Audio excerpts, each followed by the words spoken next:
आपण पाहत आहात स्वराज्य न्यूज. सत्य हेच जे तुमच्या समोर.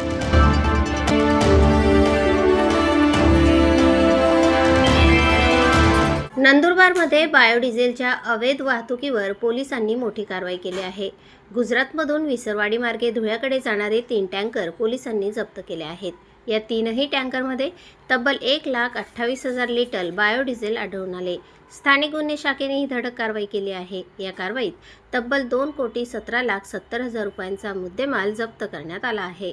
यामध्ये 1,02,40,000 रुपयांचे बायोडिझेल आहे, तर बायोडिझेल वाहतुकीसाठी वापरण्यात आलेले 3 टँकरही जप्त करण्यात आले आहेत.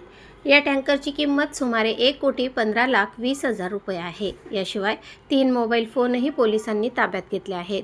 गोपनीय माहितीच्या आधारे पोलिसांनी ही कारवाई केली. स्थानिक गुन्हे शाखेचे पोलीस निरीक्षक हेमंत पाटील यांना याबाबत माहिती मिळाली होती. त्यानंतर पोलिसांच्या पथकाने विसरवाडी परिसरात सापळा रचला. महामार्ग पोलीस मदत केंद्राजवळ पोलिसांनी नाकाबंदी केली.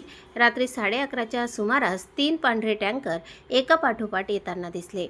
पोलिसांनी 3ही टँकर थांबवून चालकांची चौकशी केली, मात्र चालकांकडून समाधानकारक माहिती मिळाली नाही. त्यामुळे पोलिसांनी टँकरची कसून तपासणी सुरू केली.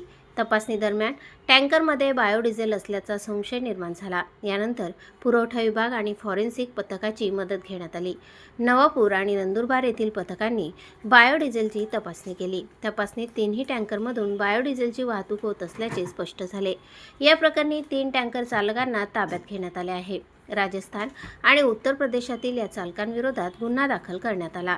विसरवाडी पोलीस ठाण्यात या प्रकरणी कारवाई करण्यात आली. पोलिसांनी GJ12 BW 7829 हा टँकर जप्त केला आहे. तसेच GJ12 BW 4947 आणि GJ12CT 9537 हे टँकरही ताब्यात घेण्यात आले आहे. अवैध बायोडिझेल वाहतुकीच्या या कारवाईने मोठी खळबळ उडाली आहे. या बायोडिझेलचा नेमका पुरवठा कुठे केला जाणार होता याचा तपास सुरू आहे.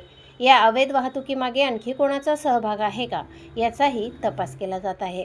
स्थानिक गुन्हे शाखेच्या या कारवाईचे सर्वत्र कौतुक होत आहे. पोलीस अधीक्षक अश्विनी सानप यांच्या मार्गदर्शनाखाली ही कारवाई करण्यात आली. अप्पर पोलीस अधीक्षक आशिष कांबळे यांच्या मार्गदर्शनात पथकाने कारवाई केली. आता या प्रकरणाचा पुढील तपासाकडे सर्वांचे लक्ष लागले आहे. प्रतिनिधी नरेश चौधरीसह स्वराज्य न्यूज, विसरवाडी.